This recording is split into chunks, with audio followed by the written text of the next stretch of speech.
One more day of practice in the books, but today was a little bit rough. Let's talk about it. You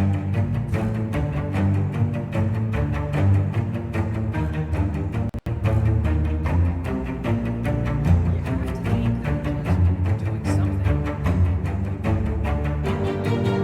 What is going on, guys? Welcome back to Talking Jets with Tigo. My name is Tigo, and today we're going to be breaking down the New York Jets practice today, the 15th. Tomorrow, we have a joint practice with the Tampa Bay Buccaneers, which is very exciting. I love these joint practices.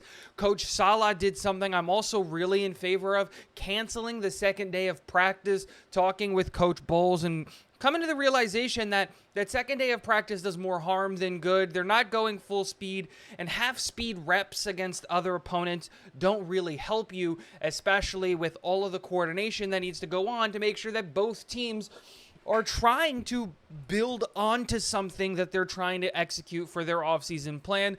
So the plan is obviously that the New York Jets are going to joint practice tomorrow and then separate themselves from the Bucs on Thursday for the Saturday game.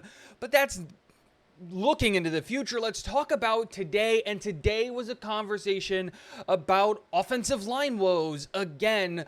But before we get into all of the negative stuff that happened at practice today, which there were quite a few, let's talk about the positive things that happened today. As we all remember, yesterday we signed Dalvin Cook, and a lot of people started the panic that, oh my gosh, the Dalvin Cook signing must mean that Breece Hall isn't on track to make it and to be on the team and to all of these different things that they were worried about. Well, the reality is far from that. Not only was the Dalvin Cook signing not associated with the Breece Hall injury, Breece was activated off of the PUP list today, which is awesome. You love to see that your players are, getting back on the field, getting ready and practicing. And for the first time in Breece Hall's recovery, we saw him doing side-to-side cuts.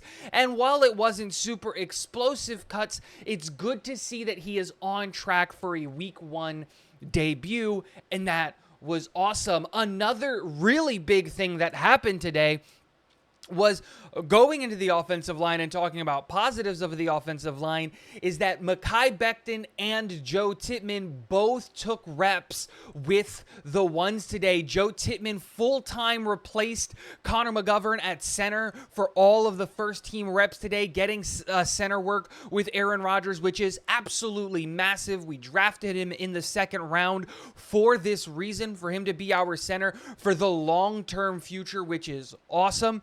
But also, Mekhi Becton stacking practices, stacking reps, stacking good game tape, and finally getting the first team reps that we all think that he deserves. The great part about it wasn't that he was just running with the ones.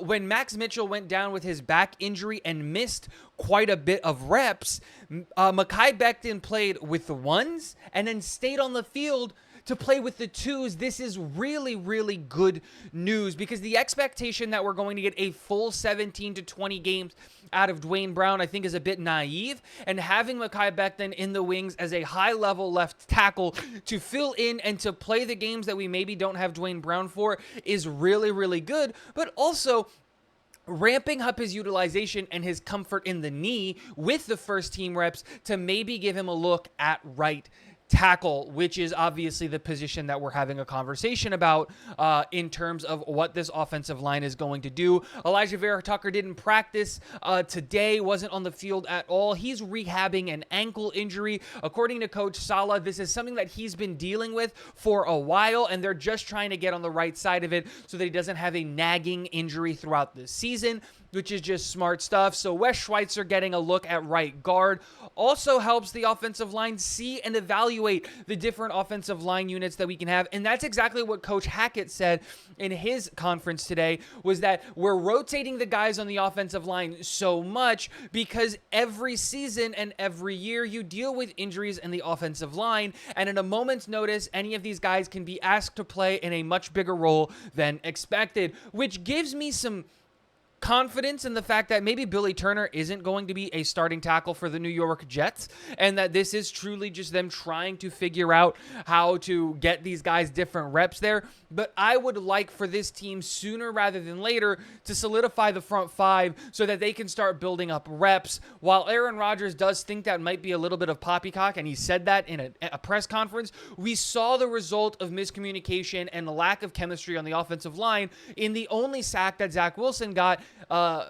hit with during the preseason game against the Carolina Panthers, which was just a clear miscommunication between Tristan Colon and Mekhi Becton because they haven't taken a ton of reps together. And again, that matters. So again, a lot of positives there, but now let's talk about, one more positive. Zach Wilson had probably the best day of, his off-season work today, hitting passes, being efficient in the red zone during the drive the field drill, moving the chains and staying ahead of the chains and just hitting the passes and executing the offense at a really high level. Again, I understand why this team believes in Zach Wilson to not just be QB2 in the short term, but can still maybe turn it around and be a franchise quarterback in 2 or 3 years. Maybe not with the Jets. Maybe he gets a shot with someone else, but there is a reason to believe in the kid. He's got all of the intangibles when it comes to, not intangibles, but the tangibles in terms of athleticism and like skill and all of those things. It's all a mental game with him, and it's good to see the turnaround in him, especially with all of the pressure taken off of him as a QB2. Probably not going to get any reps, in-game reps once the season starts, which is good for him and his development, something we probably should have done with him his rookie year. But now moving on to the negative side of things, well, the first team offensive line struggled mightily today when it came to protecting Aaron Rodgers, and the wide receivers, not named Garrett Wilson, also had a really, really hard time holding onto the ball. This included the tight end. I should have said pass catchers, not wide receivers. The first team reps were plagued today by drops. From what I was able to gather, there were 7 drops today at practice from the first team reps, coming from wide receivers and tight ends, all alike. And it just goes to show, like, hey, I understand the concerns with protection, and I understand the concerns that people are having with the offensive line, but I don't think that it's the biggest concern for this football team, nor should it be, because when you look at teams like the Cincinnati Bengals, who have had really bad offensive line play for the last, 3 years, ever since they got Joe Burrow, they have been, outside of his rookie year because he got injured, a perennial playoff team, even making it to a Super Bowl. And it's all because, well, if you have the weapons to help the quarterback, that's what matters the most. Keeping the defense honest is going to be something that's going to help your offensive line. And then the other thing that we really need to take into consideration is the fact that our defensive line is probably the deepest in the NFL. Our offensive line is going against one of the best defensive lines in the NFL every single day. And the expectation that they're going to win those reps more often than not when you have murderers coming at you from all 4 positions on the defensive line is a little bit naive. Yes, the offensive line is struggling, and we do need to address it, whether that's moving Mekhi Becton to the right side, scheming and game planning like we did against the Carolina Panthers defensive line to make sure that we can help the offensive line. Whatever it is, they have a plan in place, and the only thing that we can wait for now is cut down day. While highly unlikely and probably not going to happen, there is an outside chance that somebody sneaks free in terms of the offensive line depth that we can bring onto this team. But the reality is the 5 offensive linemen that are going to be week 1 are probably on the roster right now, and it is up to this coaching staff to figure out what they're going to do. And I have the utmost faith in that, especially with the addition of Dalvin Cook, another running back that doesn't necessarily need the offensive line to create holes for him like some of the other guys in the room. Breece Hall, we saw it last year, was the only running back being productive in any way, shape, or form, and that's because he didn't need the offensive line to create the gaping holes that guys like Michael Carter, Bam Knight, and others needed. But